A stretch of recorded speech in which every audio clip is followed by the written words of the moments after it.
Agarda siz hozirgi kunda shaxsiy brend qurayotgan bo'lsangiz yoki shaxsiy brendni endi boshlamoqchi bo'lsangiz, men sizga hozir beradigan informatsiyam juda foydali bo'ladi. Ochiqcha qilib aytganda, bu informatsiyalarni sohada top bo'lgan ekspertlardan o'rganganman. Ularni shaxsiy kurslarida, shaxsiy treninglarda qatnashib, o'zimga qilgan xulosalar bilan birga bo'lishaman hozir sizlar bilan. Boshlaymiz. Birinchisi bu shaxsiy brend boshlayotganingizda har bitta blog bo'ladimi yo даже biznesni marketingini qilasizmi? Birinchi bo'lib strategiyani tuzib olishimiz juda ham muhim. Xo'p, buning ichiga nima kiradi? Mana men hammasiga yozib olaman. Content plan strategiyalar uchun eng zo'r, eng ma'qul bo'lgan prilojenelardan bittasi bo'ladi. Sizlar ham bemalol ishlatib ko'rishingiz mumkin. Xo'p, temaga kirsak, strategiya shaxsiy brendim uchun, bu o'zimning shaxsiy brendim uchun qilingan strategiya. Hozir sizlar bilan to'liq ochiqchasiga bo'lishaman.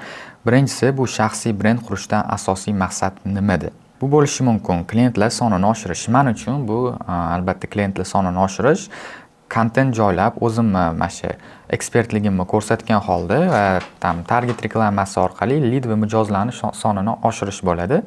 Maqsadlardan bittasi. Ikkinchi maqsadim masalan blogim bilan birga rivojlanish, shaxsiy brend qilayotgan jarayonda o'zimni ham ekspert sifatida rivojlantirish. Masalan, videolar qilayotganda ideyalar qidirish, har xil yangi videolarda ideyalar topish uchun bu ham har doim ham oson bo'lavermaydi. Shuning uchun ham men o'tirib, sohani o'rganib, nima yangiliklar qilishyapti, qanaqa ishlashyapti, shularni ham o'rganishim kerak bo'ladi. Bu soответственно kelajakda blogim bilan birga rivojlanishga olib keladi. Xo'p, uchinchisi bu hayotimni qiziqarliroq o'tkazish va odamlarga foyda berish bo'ladi. Bu blogim orqali foydali maslahatlar, informatsiya, har xil fishkalarni ko'rsatib, odamlarga foyda berish hamda o'zimning hayot tarzimni ham bo'lay qiziqarliroq qilish bo'ladi. Xo'p, buni tushundik. Buni nega kerak? Har xil odamlar shu kontent qilayotganda ko'pincha slishkam temadan chiqib ketadi, asosiy tematikasini bilmay qo'yadi. Masalan, sizni asosiy maqsadingiz bu klientlar sonini oshirish bo'lishi mumkin.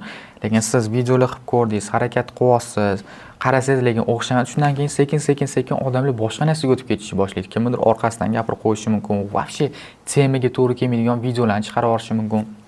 Bu soответственно kelajakda blogingiz boshqa joyga ketib qolishiga olib keladi.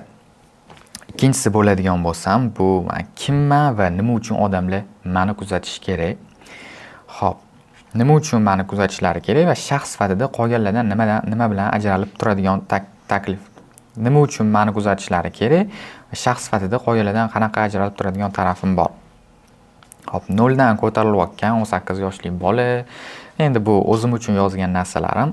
15 yoshimda shu sohaga kirib kelganim, chet ellik content creatorlarni ko'rib, ulardan vdохновение olgan holda o'zimning kontentlarimni chiqaraman. Yana boshqalari bo'lishi mumkin. Sizda bo'lishi mumkin samimiyligingiz, chiroyli kiyinishingiz, yaxshi gapirishingiz, o'zi sohangizda katta ekspertlikka ega bo'lganingiz, hammasini shu yerda yozib chiqishingiz kerak bo'ladi. Noyob taklif nimada? Hop, noyob taklif ham bu juda kerakli narsa. O'zi mana shu bozorga olib chiqayotganingizda ekspert sifatida yoki даже o'zi produktingizni olib chiqayotganingizda klientlarga beradigan taklifingiz juda muhim narsalardan bittasi bo'ladi. Bizani bu yerda mana endi taklifim nima bo'lgan? Marketing bo'yicha bilimni tekinga beraman. Jarayon qanaqa bo'lishini ko'rsatib ketaman chet eldagi viral kontentlarni adaptatsiya qilaman. Viral degani yaxshi prosmotrlar olgan, populyarlikka yetayotgan kontent degani. Bu yerda har xil narsalar qilishinglar mumkin. O'zingizlarning taklifinglarni tushunarli qilib belgilab olishinglar kerak. Chunki taklif bu mana shu imенно media sohasida 70-80% hal qiladigan narsalardan bittasi. Agar siz taklifingiz zo'r bo'lsa, odamlar sizdan sotib oladi. Agar siz taklifingiz tushunarlisiz bo'lsa, soответственно klientlarning soni ham kamroq bo'ladi. Hop, endi uchinchisiga kelamiz. Kuchli tomonlarim. O'zingizlarda har xil kuchli tomonlar bo'lishi mumkin. Shu yerda ham uni belgilab ketsanglar bo'ladi. Masalan, ravon gaplashish, samimiylik, yana nima bo'lishi mumkin bu yerda. Ekspertness, har xil narsalarni qo'shib ketsanglar bo'ladi. Shtob o'zingizlarning kuchli tomonlaringizni aniqlab olish uchun kontentni kelajakda shunga moslab qo'yasizlar. Xo'p, buni tushunarli bo'ldi menimcha. Uchinchisi bu maqsadli auditoriyamiz kim?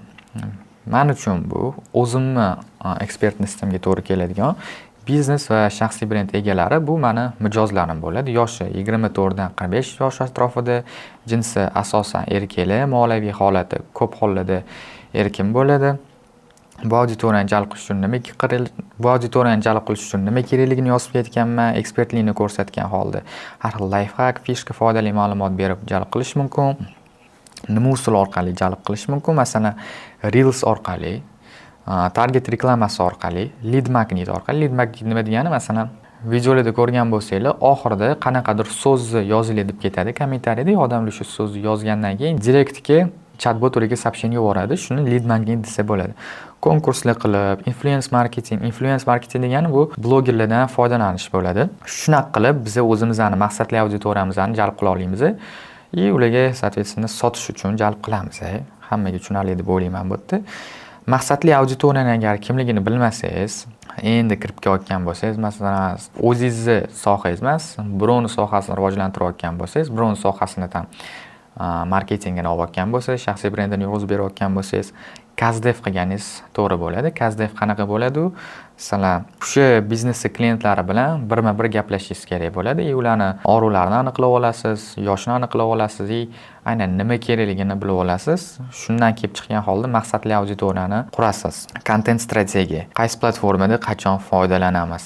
Instagram. Hozircha men ikkita platformadan foydalanyapman. O'zingiz uchun har xil platformalardan foydalanishingiz mumkin. Bu bo'lishi mumkin LinkedIn, YouTube, Instagram, Twitter, Facebook, har xil platformadan foydalanishingiz mumkin. Asosan qaysi platformada sizni maqsadli auditoriyangiz o'tirgan bo'lsa, o'sha platformadan foydalanganingiz ma'qul. Agarda sizda yoshroq auditoriya bo'ladigan bo'lsa, unda TikTokda foydalanganingiz yaxshi.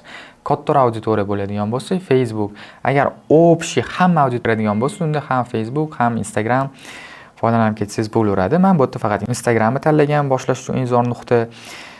YouTube'ni tanlaganman. IGga, Instagramga qo'yayotgan videolarni avtomatik YouTube Shortsga qo'yib ketaman. O'zimni ekspertni sistemni YouTube'da ochib ketsam bo'ladi. Qanaqa turdagi kontentlarga urg'u beramiz? Ekspertni reel, storytelling, read the description style, bu как бы описаниеni o'qing degan stil bo'lishi mumkin. Bu yerda o'zingizlar uchun nima qilishingiz mumkin? Masalan, podkast stil qilishingiz mumkin. Podkast stilini qilishingiz mumkin.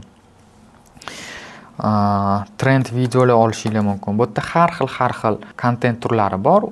Kontent turlari bu ham отдельный katta mavzuga kiradi.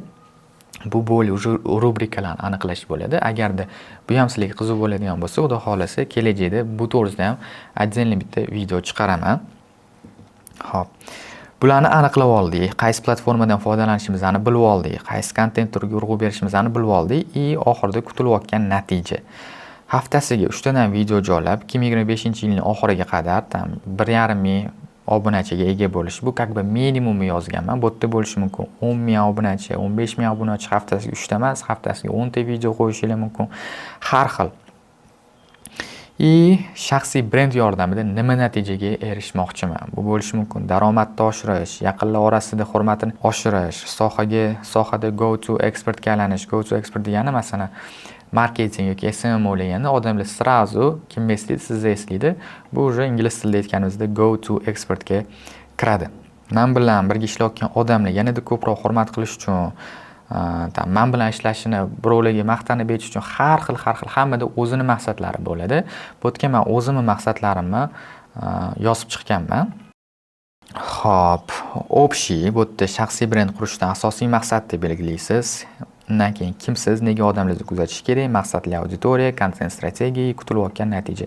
Bundan keyin dalsha ketaveradi. Har xil kerakli bo'lgan narsalarni yozishingiz mumkin. Bu yerda men eng основnoyni, eng kerakli joylarini yozib chiqqanman. Stop shaxsiy brendni shunchaki boshlab olish uchun bu начальный etaplardan bittasi. Men yana bitta narsani aytib ketmoqchiman. Xo'p, Notion programmani ichidan o'zida siz bunaqa kontent plan qilib ketishingiz mumkin. Buning ichida siz rubrikalarga bo'lib olasiz. Rubrikalar uchun hali yangi video chiqaramiz. Format mavzu, masalan, xabardorlik bosqichlari. Bu videolar hammasi Instagramga qo'yilgan. Shunda bossangiz, bu yerda полностью chiqib keladi ssenariy. Agarda siz уже strategiya bilan tugatgan bo'lsangiz, yana yangi bitta shablon ochib, kontent planni shu yerda уже yozib ketsangiz bo'ladi.